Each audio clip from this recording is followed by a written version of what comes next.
to Maxed Out Man, helping you become the man you were made to be.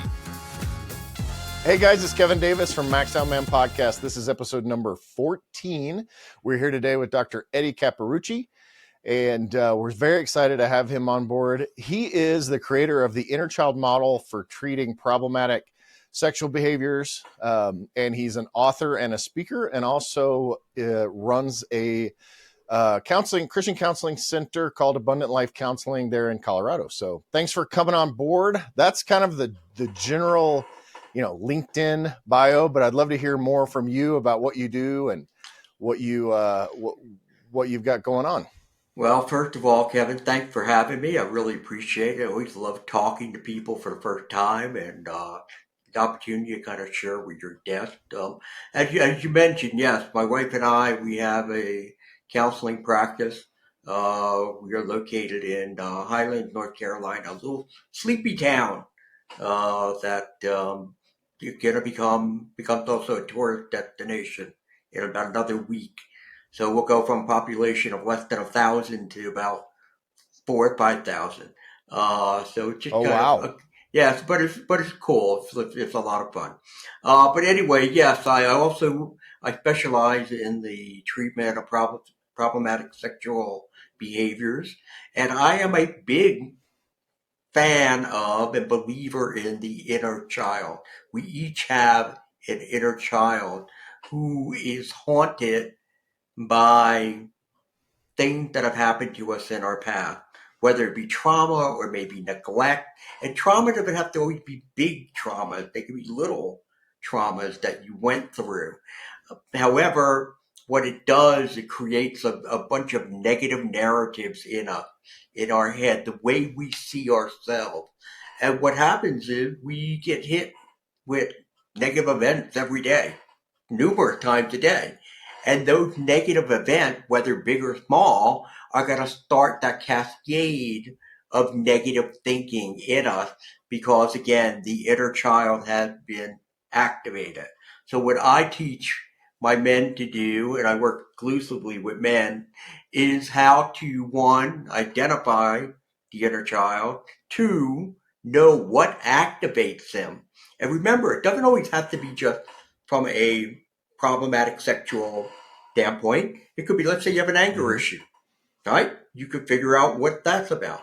Let's say you have a emotional intimacy issue and you can't really be vulnerable with people. You can figure that out. So what if you tend to withdraw from others? You can figure that out. Or maybe you have a different type of addiction that's going on. So there's so many different things that we can do with this inner child to figure out, and it answers the big question, why? Why do I think, feel, and do the things I do? That is my goal with every client that I work with. I want them to be able to build up that self-reflection muscle and make it so strong that they are constantly utilizing it for the rest of their life to always figure out again, why do I have these thoughts? Why am I dealing with these emotions? And why am I acting the way I am? Because I believe once you have the answer to those questions, you are now empowered to make real changes in your life. That's awesome. Is this something, obviously outside of a counseling environment, is this something that like your average guy can kind of begin the process outside of that? I assume you have a book that, and different resources that can be provided. Right. Yes, I have several how would someone kind of get started kind of walking down that road just on their own? And then obviously we want, professional assistance when needed and that. Yeah, it's always good to work through it with someone. It doesn't always have to be a counselor. It could be a coach. It could be your wife. Okay. It could be a really good friend that you feel very connected with. And in the book, Going Deeper, How the Inner Child Impacts Your Sexual Addiction. And like I said, you can take out the word sexual. It actually take out the word addiction. It could be depression, anxiety, whatever it may be, food problem, you have to first and foremost identify, okay, what kid do I resonate with? I've identified 9 inner children, and actually Wow. found 2 more, which are going to be in the second edition of the book that will come out later in the fall. So I'm going to have 11 inner children. I don't know why I keep landing on an odd number, but that's what happens. The first and foremost, we want to identify which one do we resonate with the most. And then with each inner child, which are all based on emotional pain points. For example, the unaffirmed child, the unnoticed child, the early sexually stimulated or abused child, stress, need for control. So those are just some of them that I have. The enmeshed child, the spiritually wounded, there are 2 new ones that will be coming in. As you can see, they all deal with emotional pain points that are still haunting us today, but we're just oblivious to that. So first and foremost, what we do, we identify which of these kids do I resonate with. But then the most important part of the whole process is with each child, there are a bunch of unique types of core emotional triggers. So what we want to do is figure out what are those core emotional triggers that activate the child. So that's what we're really looking for. Okay. Would you mind walking through? I mean, you don't have to go into detail, but I'm interested if you could just cover, if we're not giving away trade secrets or anything, and people can get more detail in the resources. But you said whether you want to give the other 2 away, but I'd love to just kind of go through, because it may resonate with some guys if you kind of walk through sort of the 9 that you've worked with, Oh yeah, all we of can them, definitely. if you want to. I'd love to give the detail on that. Yeah, absolutely. So we do that. So let's start off with the first one. The first one is the unnoticed child. Okay, now these are kids who grew up and people were not chasing them. Okay, they were the ones who were not, picked for team. They're the last person ever picked for anything. And so therefore, what comes with that is this sense of, I'm just, not really desired. I'm not really wanted. I don't really belong. So therefore, they seek out additional attention from others to satisfy their emotional desire. The bored child was raised in in an environment that offered very little in the way of positive interaction with family members. And so therefore they often felt very isolated and alone. Nobody really challenged them on how to explore life because they didn't have that personal interaction. So what happens, they grow up learning how to entertain themselves. They spend a lot of time in their own head. And so therefore, what they'll do is they're going to try to seek out some level of stimulation through behaviors that sometimes could wind up becoming addictive, such as gaming, sex. They will go into things like sniffing glue, cutting, food, too much food, things like that, because they're just looking for some sort of way to feel. The unaffirmed child, they grew up with the idea of receiving way too much criticism, or very little in the way of praise. Or in some circumstances, it could be the person who received a lot of praise growing up for their performance, okay, whether academic or athletic, or even their appearance. And then what happens is one day the spotlight goes out and they're not getting that any longer. But yet they still crave it. So therefore, again, for them, their quest is to seek this affirmation, because what's happening without it, they have this low sense of self-worth. Okay. Another child is the emotionally voided child. Now, these are the kids who have a very difficult time emotionally bonding with other people. And they receive the message very early in life that, feelings are not important, and perhaps it's harmful to share your emotions with other people. So therefore, they struggle in learning how to connect with other people. The entitled child is not what you think it is. It's not entitled because, oh, I'm special and I'm better than everybody else. The entitled child here is somebody who grew up feeling devalued to have a kid or have a teenager. They felt like they lacked a voice. Their desires and their needs didn't matter. And then as they develop, what they realize is, oh, you know what? I can turn to something else for a reward. Like maybe they do, maybe they come across porn. And like, yes, I deserve to watch this because of that. Now, the thing to remember about these kids, Kevin, is that, they're still very active in our lives today. So the things that they're starting to develop, these coping strategies, such as I deserve these, these things I'm not supposed to be doing, things that are supposed to be taboo, they're still doing it today. So then there's the weak, inferior child. And again, they were conditioned to feel that way by their parents, siblings, or perhaps their peers. So therefore, what they're going to do is they're going to use things such as sex to try to either one, empower themselves by one being more dominant that way, or they're going to reinforce the sense of weakness by being more submissive. The stressed child, well, they grew up in a very anxious environment. But what may actually happen with these kids, because kids don't want to sit and deal with all this anxiety. It's not good. What's going to do eventually is going to turn to depression. So what they do is they just start to cut that away.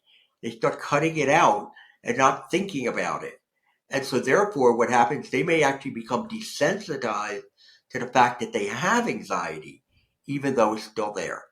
So what happens here with the stressed child is that they will use things to help to soothe themselves when their anxiety is so high. So therefore, again, the person who uses sex as a stress buster, which is not what it's supposed to be used as.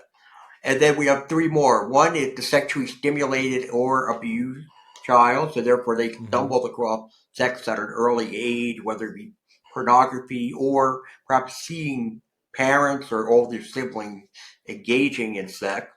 The enmeshed child. The enmeshed child is someone who pretty much gives up or relinquishes how they feel, what their desires are, what they want in life for someone else, and it's usually a parent. So therefore, they don't even. If mom's happy, I can be happy. I can't be sad if mom's happy because I'm going to bring her down.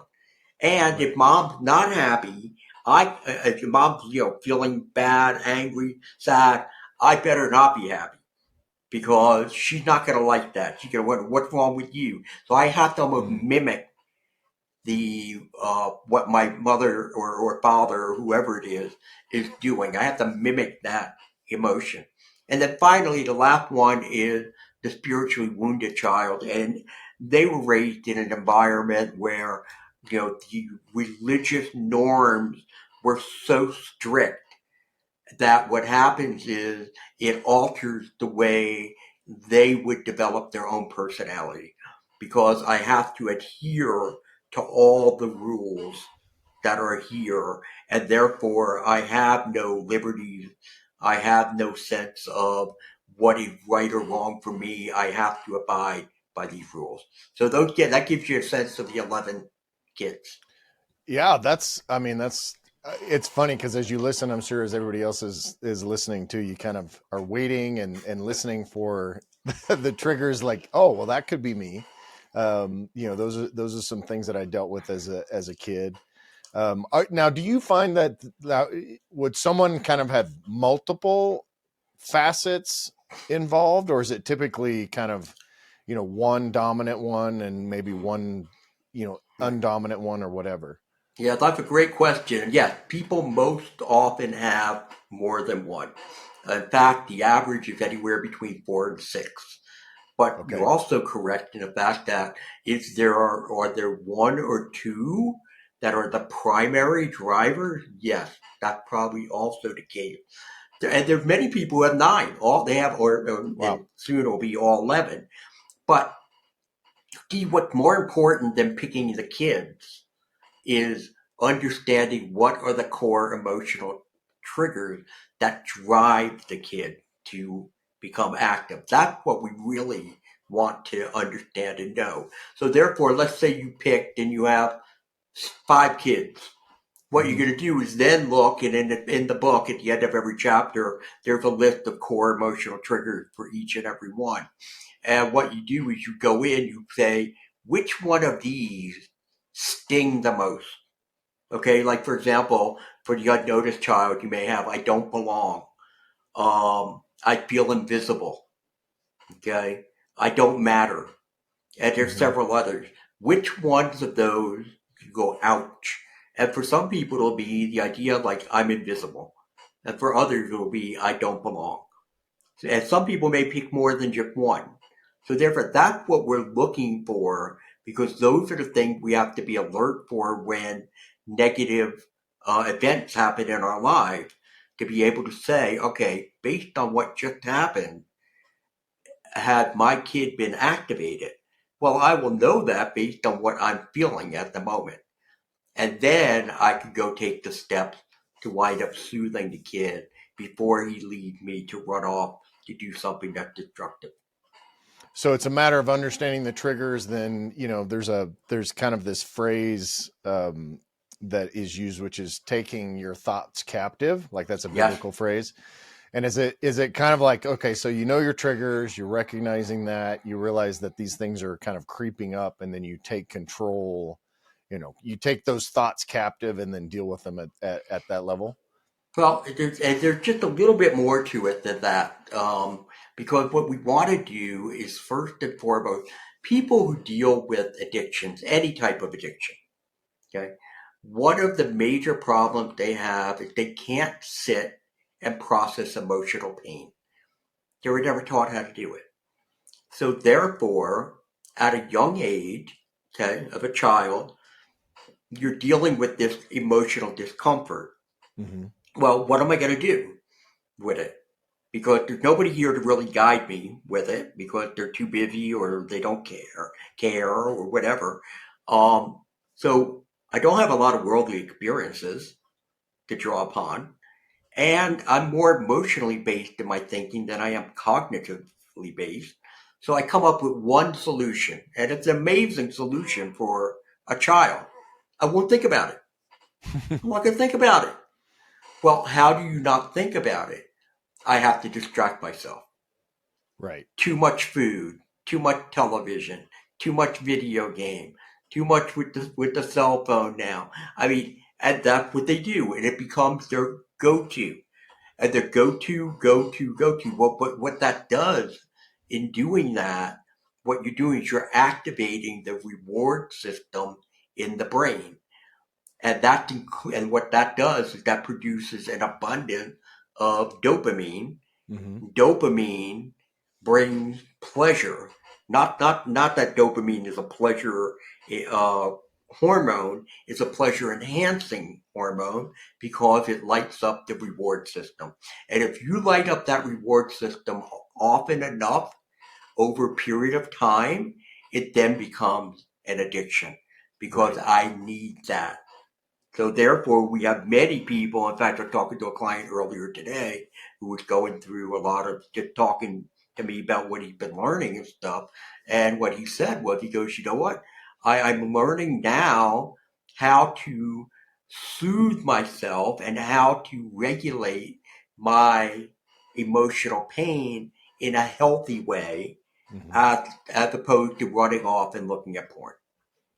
And do we look for, do you recommend people looking for alternative behaviors, or is it more of a thought process? One of the things that I do is these cold plunges, and there's a fair amount of evidence to show that the dopamine, the doing cold plunges and cold therapy actually stimulates the dopamine and norepinephrine in your brain. So it has kind of that effect. And I know running can do those things, and Right. physical activity. And is that something you kind of steer people towards on how to, instead so rather than go look at porn and would be the go-to. I go and do these things. Well, what I'm going to get them to do first is sit with that emotional discomfort. Oh, okay. So for me, everything begins here. Slow everything down. It's where it all begins. Negative event happens.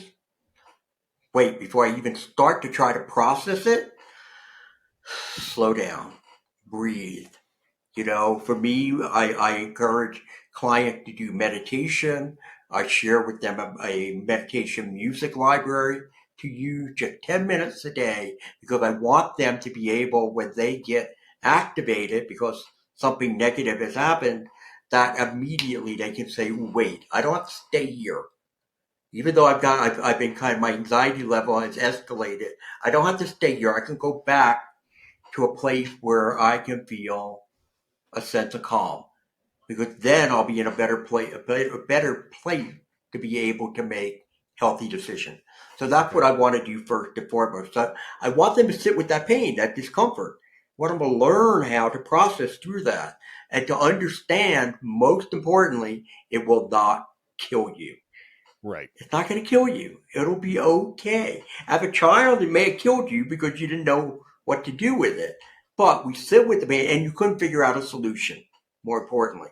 So we sit with our pain for a little while, and then we do what I call what I feel. That's your pain, what I feel. And again, as I continue to slow everything down, I move over to, but what is real?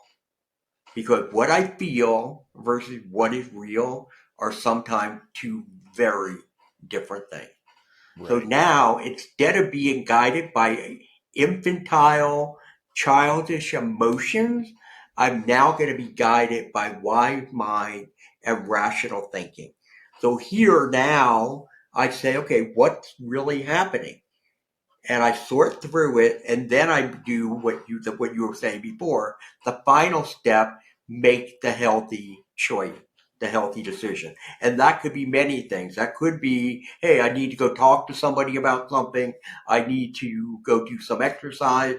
Maybe I need to, take a nap. Maybe whatever it may be, that is a healthy approach versus, again, where we were before. I feel this. I don't want to feel it. Run away. We stop being runners. Yeah, because I think that, that's especially for guys, I think the tendency is, hey, I'm doing these things that I know I shouldn't be doing. So if I turn around and go do these other things that are better than what I could be doing, then I'm solving the problem. But I like your, the approach of, you need to actually sit and deal with the emotional component of that, right, and process that before. Otherwise, you're really just trading one thing for another. That's correct? Exactly right. Because again, you may think, okay, well, I'm not doing porn, okay, but I've got to go and eat. Okay, that may be a bigger problem. I had a client today or this week, what he traded his acting out for from a sexual standpoint, he traded it in for golf. Golf is fine. There's nothing wrong with golf. But when you become obsessed about it, and therefore you're looking to spend as much time as you can on the golf course while your wife is now being a golf widow, that's not healthy. And why is he doing it? Because he even said, he goes, you know what? Just even scheduling a tea time brings me a level of excitement. Yeah, because again, he's raising his level of dopamine. And that's what we become addicted to. There's nothing wrong. Dopamine is a good neurochemical. Like you said, you take the cold plunges and it does something to invigorate you. It is good.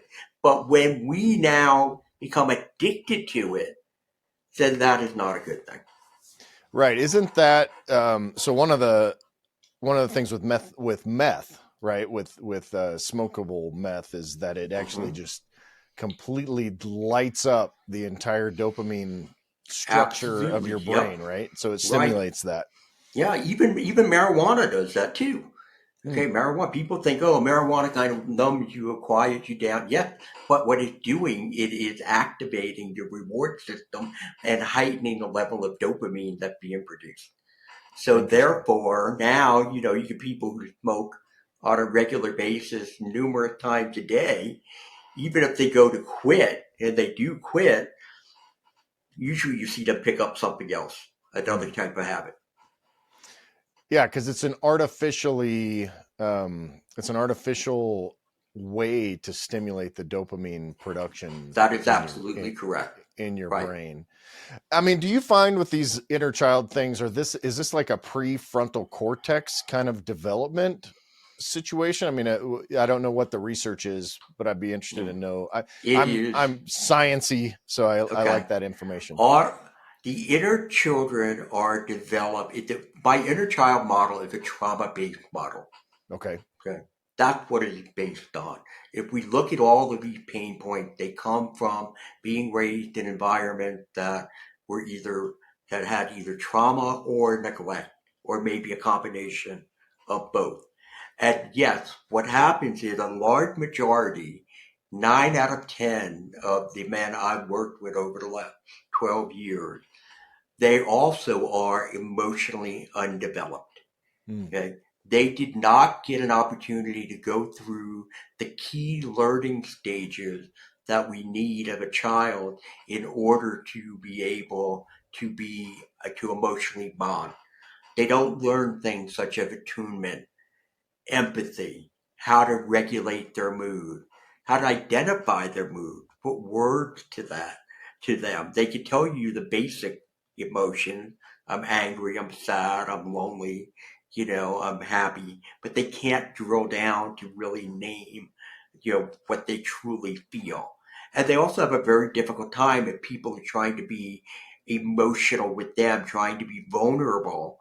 They have a very difficult time, but what that does, it raises their anxiety because they just don't know what to do with these emotions. So now, when you have the inability to connect in a very healthy way with people, what you have is this void, and you don't know what it is. And so what you're doing, you're searching for ways to fill it. And in many cases, people will turn to addictive behaviors or substances to fill that void. And I mean, obviously now over the last, I don't know, probably 2 decades, 25 years, the ability, because we were talking about porn addiction and sexual dysfunction or whatever we want to call it, but the availability now seems like that would just exacerbate that as a primary outlet. I don't know if there were, I'm assuming you've been doing this for a while. Now, have you found that there's a continuum that is moving more towards pornography as the soothing mechanism versus, and I don't even know what they would be before, whether it's workaholism or alcohol and drugs and all of that. But is that something that definitely, you're seeing? Porn is definitely becoming, even more and more, I don't know when you use the word popular, but the thing is that because, especially for younger kids now, because it's accessibility, again, a child who's 11, 12, 13 can't go buy beer. You can find marijuana most likely. It's going to be kind of hard to have gambling, although there's some of that stuff. I remember junior high, we had some light stuff going on there. Right. But for the most part, porn is everywhere. And so therefore we're seeing more and more of that. We're watching the numbers continue to grow, but not just for boys and for males. We're also now starting to watch that number grow for women, for girls. They are now looking at pornography in numbers that we've never seen before. Wow. Yeah, and I had a guest on from the UK that she specializes in kind of both gender porn addiction. And she made the statement, which I found very fascinating, which was that, typically what's happening now is that women are involved in pornography, but with OnlyFans and some of the other influencing things they can actually profit from their addiction. So it makes it almost even more difficult for them to address the problem because they're making hundreds of thousands of dollars a year off of what would be an addiction. Well, but let me throw some cold water on that a little bit, because in many cases, some of those women don't have addictions. What those women have is some man behind them pushing. Yes. Interesting. Because what they're saying, the guy's saying, hey, look, you know what? You're just so beautiful. You're so sensuous. You know what? I don't mind sharing you with everybody. And you know what? Think about the money we can make. Behind almost every woman, if you look in like the OnlyFans, there's a man behind her that's driving a lot of that stuff. Yeah, do some of them have addictions? Yes, absolutely. But you know, that's the biggest myth that we see when it comes to pornography is this idea that, oh, these women, they all are just, they're like nymphs and they love sex and they can't get enough of it. And it plays into the fantasy that men have. Read the stories of the women who've been involved in pornography, and you get a completely different picture. People who, and some who said, yeah, I want to go and do it for the money. It looks like it's easy money. And then realizing, oh, wait a second, this isn't really that easy to do. Not as simple. But even think about that for a minute, Kevin, right? A woman who says, you know what, I think I'm just going to go and have sex with these strange men and women because it's an easy way to make money. To me, there's got to be something else that's wrong, something else that's different. And I'll tell you why. Tell me the time you met a 12-year-old girl and you said to her, so what do you want to be when you grow up? And she told you, oh, I want to take my clothes off in front of a camera and have sex with strange men and women. Yeah. You just didn't. You didn't, right? You haven't met her, have you? Now, I'll tell you this. I think those women exist. I think some of those little girls exist. But the reason they exist is because somebody or somebodies have hurt them very, very badly. And they feel nothing. They don't feel they have a lot of self-worth. They feel that they are nothing more than an object and they're to be used. Well, and they see it demonstrated for them that this is a realistic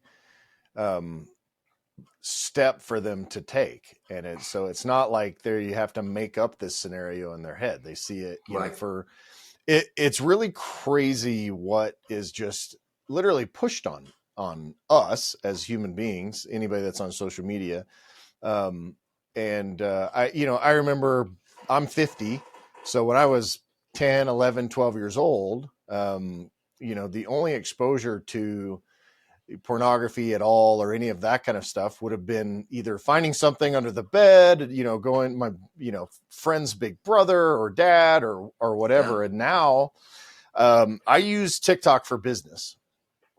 We put some posts out there. I spend some time on there, but I started a new account for one of my products. And so I showed my wife, literally, I just started this account and I was it's called the For You page, but basically it's videos that they think that you, based on your demographics, would want to see.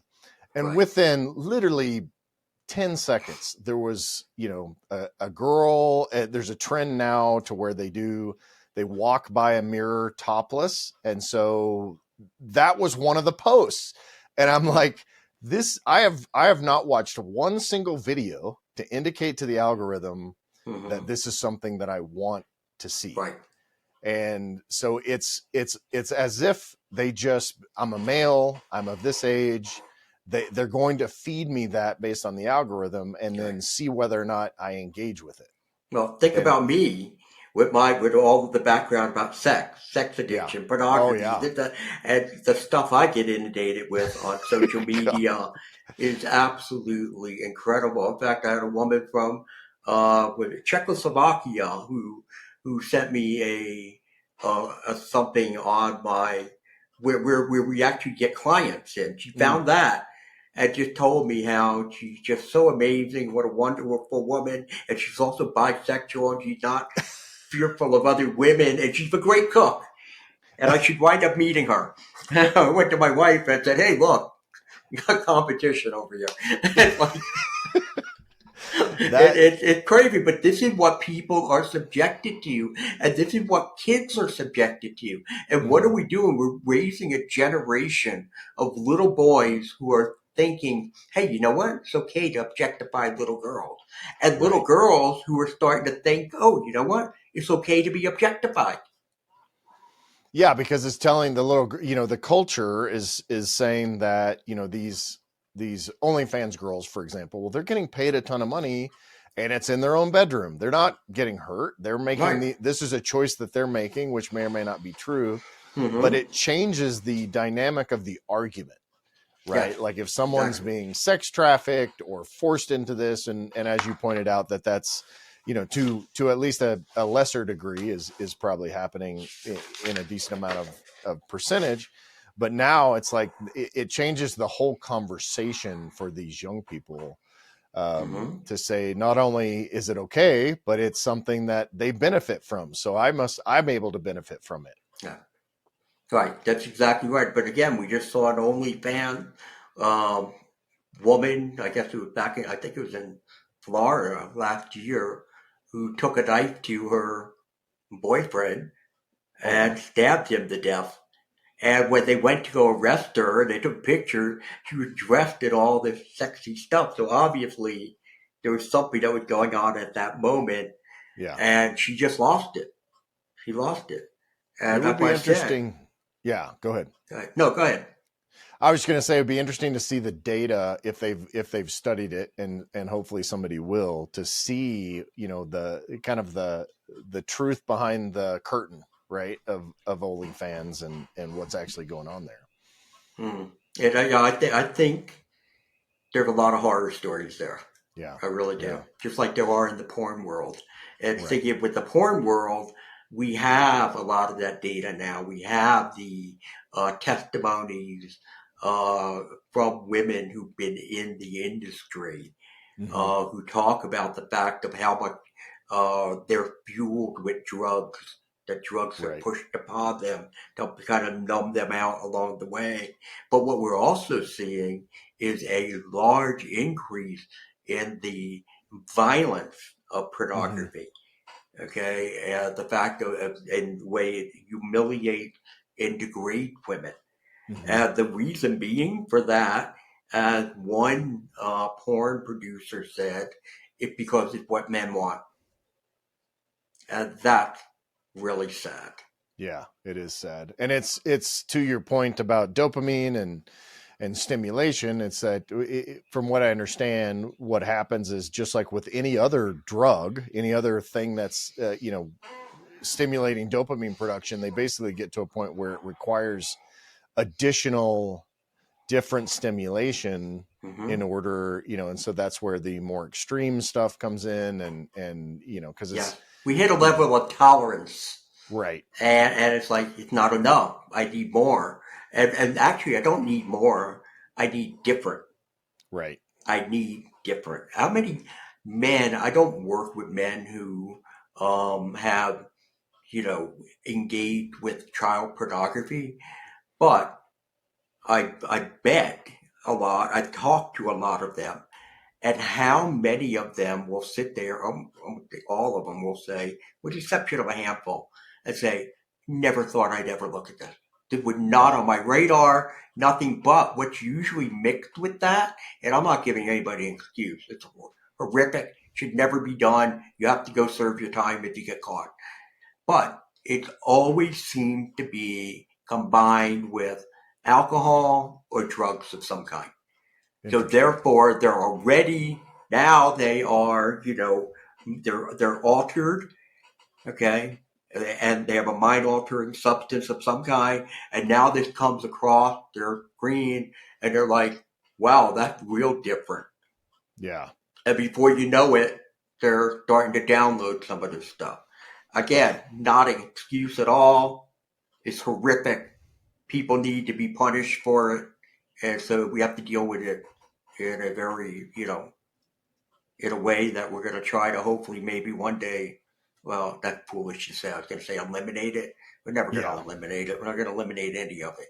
But hopefully make kids more aware, make them safe somehow.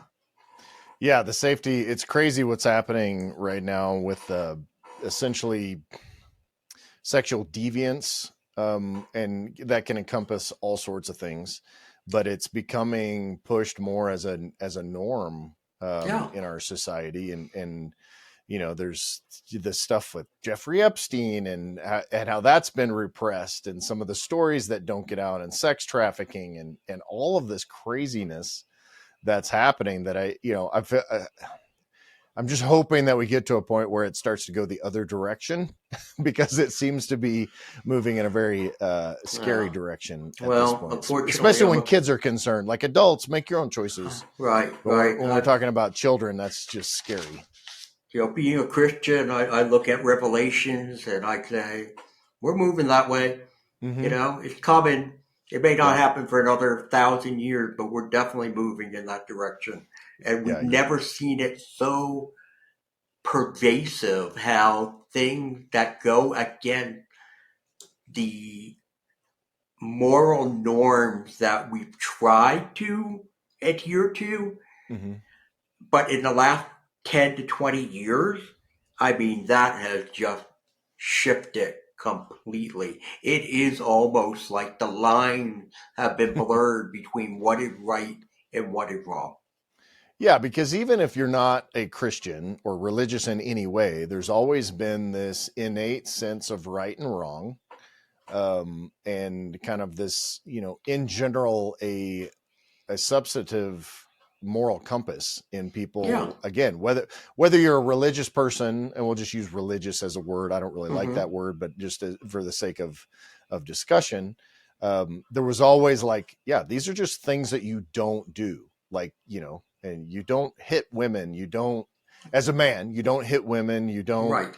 engage in anything that would endanger the life of or emotional state of a child, and all Mm-hmm. of these things. And now the stuff that's happening is just it's just unbelievable, honestly. Like It's like that all of those beliefs that we had, they just got out the window yeah. for many people, for the generations that are now coming up, and we're watching that. I mean, that's why I don't spend a lot of time on social media. I might go in to Mhm. do some posts, but all of a sudden you see this video pop up where it's people just beating the hell out of each other, Yeah. and why? For no reason. Just Yep. I feel like doing it. Yeah. I can't now. It may have happened because I'm 65. I mean, it may have happened back in the 70s and early 80s. I don't recall it. I don't Yeah. remember ever seeing it. But now, what I think a lot of it are people who are just so angry. Yeah. There are more people who are more angry now than I think at any time ever in our history.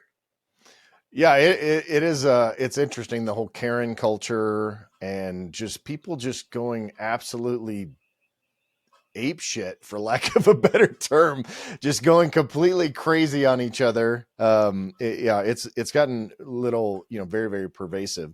I'm curious. So we've got friends. We deal with some young couples from a marital kind of mentoring type thing, and I know one of the big trends now is this. What I believe it's called gentle parenting, but it's a concept in which when something happens, you sit the child down, and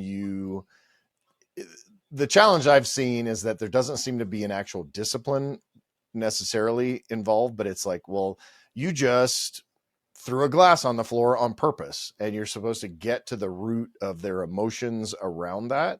Mm-hmm. Is that something like you're seeing in terms of like, as men now, my kids are older, so I've kind of, my kids are out of the house and all that. But if there's guys that are listening that are, dads of, younger to tween to teen kids, Mm-hmm. what kind of advice do you give to kind of help guide them to avoid some of the stuff that you see with these 11 Mm-hmm. inner childs? Like, how do I I believe that it's very important that we do part of that, what you call gentle parenting, because I do want my kids to have a voice, to feel they have a voice, that they've been heard.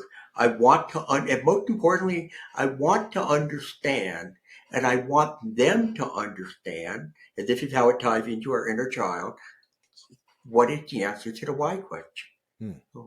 Why were you thinking, feeling, and doing what you did?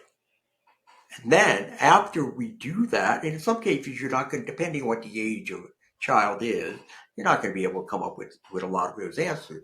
But again, if you just go there to try to get to that point, because remember what I said to you before, one of the big problems is not being emotionally developed. We Mm-hmm. need to help our kid put word to emotions. We don't do a very good job with that as parents in many cases.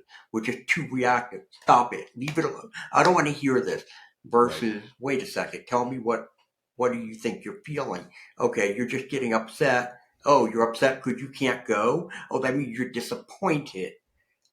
Disappointment. Guess what? We're all disappointed. I get disappointed all the time. And you walk them through that. But also, there has to be a consequence. Okay, it can't be just, oh, let's find out what you're feeling. Oh, okay, well, I understand. That makes sense to me. Well, try not to do it again. No, no. There has to be consequences to everything. I'm not a believer. I raised 2 kids. Mine are both out of the house too. Never hit either of them once. Mm-hmm. Okay, didn't have to hit them because especially as they started to get into their like 7, 8 year old, when I started talking about my emotion, you know how I feel so disrespected. I can't believe you do something that would hurt me like that. That crushes the kids. Like, oh my gosh, Yeah. and you got their attention, and so therefore that's the approach I try to use. But there would always be a consequence because without a consequence, there'll be another glass thrown on the floor intentionally. Right. And there was a particular child, I can't remember what the name of it was, that actually kind of had that, That spiteful and entitled child. yeah, the entitled child. So they've got, whether it's the participation trophies or, always praising the kid with no implication, no complications or consequences. It's being a father especially is quite difficult because I think if we're all dealing with something that's internally difficult, and we have a difficult time dealing with our own emotions, trying to teach a child how to do that is an even bigger challenge. But see that's again, Kevin. That is when you become a father, that you understand part of the responsibility. If I have to continue to grow, I have to learn how to continue to mature myself, that I could manage my emotions, that I could manage my actions, so that I can be a good role model for my kids. It's not like, okay, fine, guess what? I got you pregnant, we have a kid, let's just let the cards fall wherever they land. No, that is not, as men, that is not what we're called upon to do. We're called on to be the leaders, the spiritual leaders of our home. And one of the big things they talk about, from that standpoint, do not exacerbate your children. Right. And that is very easy to do. And so therefore, you know what? We have to deal with our stuff before you go and approach them about their stuff all the time. Because if you go there just with anger, frustration, they're going to get all the wrong messages. Yeah. If you go, so therefore you don't have to react just at the moment unless they're in danger or they're being danger to somebody else. You don't have to react right in the moment. It's like, let me go, settle down. What am I going to do? How am I going to say? What am I going to say? How am I going to let this play out? Then go back. Slow everything down. Mm-hmm. Yeah, because I was just thinking one of the things I think guys and dads could tend to do is to say, well, I think this is a natural role, is that men typically take a disciplinarian role and women, and kind of leave the quote unquote feelings to the mom, right? Like that's probably been something that hopefully has changed in the last, since the 40s and 50s. I don't think it's changed all that much, to tell you the truth. I think it has in some families, but and you would think with all of the self-help, all of the education that's been out there for people, people still get too caught up. They're in their own head. They're worried about everything else around them, and they don't slow down a moment to focus. Okay, what is it that my child needs at this moment? And this child, what that child needs, may be very different from what this child needs. And I'm not talking about just what they need, what they desire, but what they need in order for them to grow. We're just running all over, and that's why I keep saying slow everything down. Yeah, so it's important that if you're that, and no matter how old your kids are, right? Like it's important for you to, fix some of those things or begin to correct some of those things in yourself so that you can Yeah, actually be. I mean, even for me, my kids are 25 and 24. One of them happens actually to have some mental issues that she's dealt with, and it's still important for me to continue to grow and to be present, and help her to see my own emotions and how I deal right. with them, and and now at this age, it's cool because they can help me deal with them in the same way that I would help them when they were younger. True, that's true. You know what's interesting when people read my book, whether it's Going Deeper, How the Inner Child Impacts Your Addiction, or if it's Why Men Struggle to Love, as they read it and they realize how everything went wrong, and so we go back and start to talk about it, but instead of talking immediately about themselves, they start about what happened to them. They start talking about, oh my gosh, I can't believe the way I'm messing up my kids. Because that's what they see. Yeah. They see it there and they say, what am I going to do? What am I going to do? I go, you know what? Your kids, there's always time to make up for it. I don't Yeah. care what age they're at, there's time to make up. Sometimes you may have to go and say, I'm sorry for what I've done. I see the errors of my ways now. I wish it would have been different earlier. And if for the younger ones, it's just changing the paradigm and Yeah. doing it a different way. And they'll pick up on that. And that's where I need to go. So that's why that's one of the big, uh, I guess, bonuses of the whole inner child model is that it not only helps the person who needs that help to deal with their addictive behaviors, but is also, again, breaking that generational curse and being able to look to their kids to make sure they, or at least increase the likelihood that they will not deal with a lot of the things that dad dealt with before.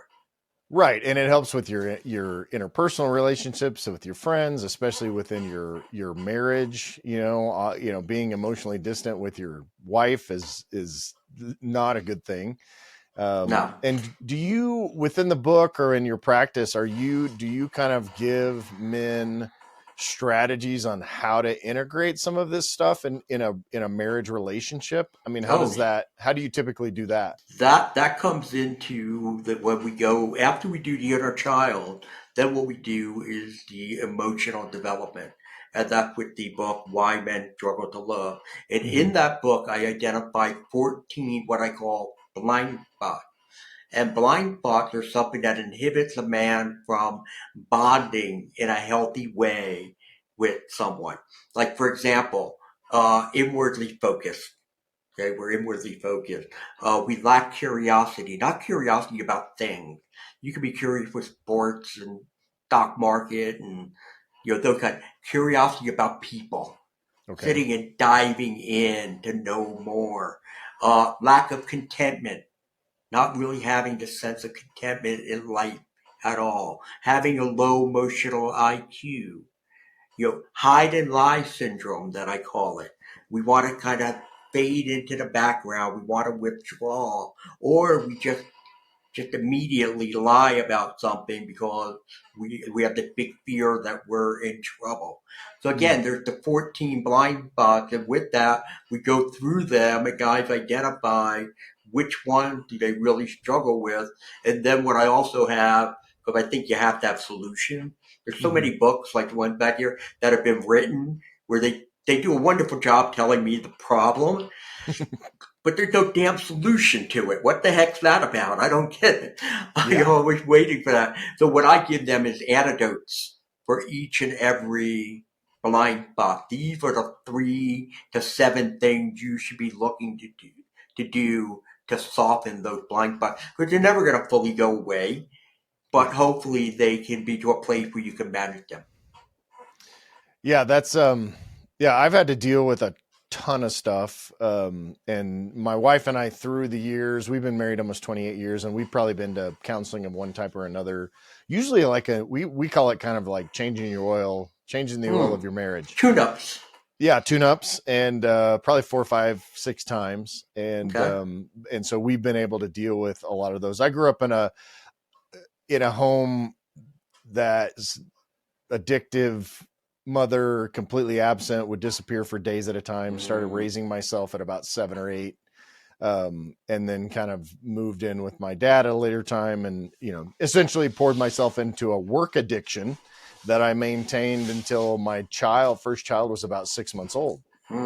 And I was, in my case, God just changed my heart and allowed me to kind of take some steps and really, I changed my entire thought philosophy almost overnight, which was crazy. But I've had to deal with a lot of those things. So when you're, I don't know if it's the stress child or, probably a mixture of all 9 or now 11 of those kids probably mixed into my Heinz 57 inner child. Right. Well, I mean, if we look at your background and what you have, so therefore there's a sense of abandonment there. Right. And your inner child most likely created a worldview of, I don't need anybody. Mm-hmm. You know what? I could just do it on my own. I do it by myself. I don't need you. And so therefore with any, relationship, there's always a bit of a wall. There's a gap. You don't let everybody come in here. You just let them, you keep them here. Good. You can stay here. We'll be great. We'll have a wonderful time. I'll love you really well. You can't come in here though. Because if I let you here, I give you great power to hurt me. And I won't do that. I had the same story. My father died when I was 5 of a heart attack. My mother had a nervous breakdown. I got sent out to relatives who I didn't even know who these people were. 5 years old. I'm with these strangers. I'm there for almost a year. I feel like, abandoned. Yeah, I'm abandoned. So then I'm like, oh, guess what? You're going home. I go back home. My mom had to go off to work. My 2 older sisters, they have to raise me. They don't want to raise me. I'm 6 years old. So constantly in my room by myself. And back then, I didn't have a radio. I didn't have a TV. There were no video games. There was none of that. So I had to use my own imagination to entertain myself along the way. My worldview for my inner child was the people who love you will leave you. The people who love you will disappoint you. Now, I don't know that. I never had that thought. You never had the thought I just said to you. Not there. Subconsciously, it's there. And that's why for me, starting at age 16, when I started dating, I became a womanizer. I couldn't just have one girlfriend. I needed more. And I never knew what the heck is this about. I didn't really even care back then. But, and my friend, they gave me the label of, skirt chaser, which I wore with great pride until it cost me a couple marriages. And then it's like, you know what? This isn't something to be really proud of. And so then after the second marriage, I went and sought help. And that's where the counselor, if you should heard my story, she picked it up right away. She goes, you got 1 foot in and 1 foot out because you have an attachment disorder. You're an avoidant. You're not going to let anybody come in real close. You're going to keep them at a distance. And when you keep them at a distance, you don't fully bond. And so it makes it easy for you to be able to step out. Once I knew that, and I learned that about 28 years ago, once I learned that, changed everything. And then I met my current wife 27 years ago. I've been married now for 25, and I've been faithful the entire time. I shouldn't even have to brag about that. But, but that's what it is. And then God comes and takes a hold of me 3 years later and says, hey, you know what? This problem you had, you know what? We're out of corporate America. We're not doing this anymore. I got something else for you. And I'm like, I don't want anything else. What do you do? Why are you bothering me? You wanted a relationship? I gave you a relationship. What else do you want from me? Because I want more. And I fought him for a couple of years. My wife had a ball watching me do that on the sideline. and then finally I yielded, I surrendered, and the rest is history. I mean, I have a ministry that is blessed beyond any. I never thought I was going to write one book. Never mind, I have 3, and I have 2 more coming out in the fall. Awesome. I mean, all of the different, speaking engagement, the television, the radio. It's like, what is this? It's him. It's him. Yeah. And he gets all the credit for it. And I'm just so happy that I've been able to help other people who have struggled the way I struggled in the past, that I've been able to help to save marriages along the way. So, well, I think that's super important because it's, there's so much of, and again, there are probably several or many books on your shelf from this kind of perspective, but there's an academic pursuit of the science and understanding, but there's also like been there, done that. Don't do the stupid crap that I've done, which is kind of what my approach typically is with these younger couples. It's like, hey, I see myself in you from 20 years ago. Like these are the ways that these are the ways I've adapted, the ways I've fixed myself, the ways that I've dealt with these things and continue to deal with, those kind of things. So I think, it brings it gives you credibility to that. You've been there, done that, it. And then 2, it's the idea of a level of comfort that they now have. Like, wait, you get it. Yeah. You understand what I've been through. And even the wives, even though, I've never been betrayed, but they're like, you get it because you put somebody through it before. And I can hear from what you say, you understand and you have the remorse and the regret that was needed to be able to deal with those situations. And now, will you please instill this in my husband? Where we go. Fix him right now, right? Like fix him. Well, I think that's amazing. I think all of this is very interesting to me. I'll need to pick up both books because my goal here is to help men to be, more than they currently are, or to be the best that they can absolutely be. And that's a whole encompassing, kind of ideal, whether it be physical fitness or emotional fitness and, marriage and family and sex and all of those things. So this is definitely right up my alley. So tell me again what the name of the books are, where we can find them, how we find you, reach out to you and all that. All of my books are available exclusively on Amazon because I have an agreement with them. The first book is Removing Your Shame Label, How to Break Free from Shame and Feel God's Love. The second book is Going Deeper, How the Inner Child Impacts Your Sexual Addiction. And the third book is Why Men Struggle to Love, Overcoming Relational Blind Spot. That's what it is. There are 2 new books coming out in the fall. One is Understanding the Inner Child and How It Impacts Your Addiction. That's going to be about all addictions. Mm-hmm. And also the thing that I've been asked to do since day one when Going Deeper came out, we're doing Going Deeper for Women. How the Inner Child Impacts Your Love and Porn Addiction.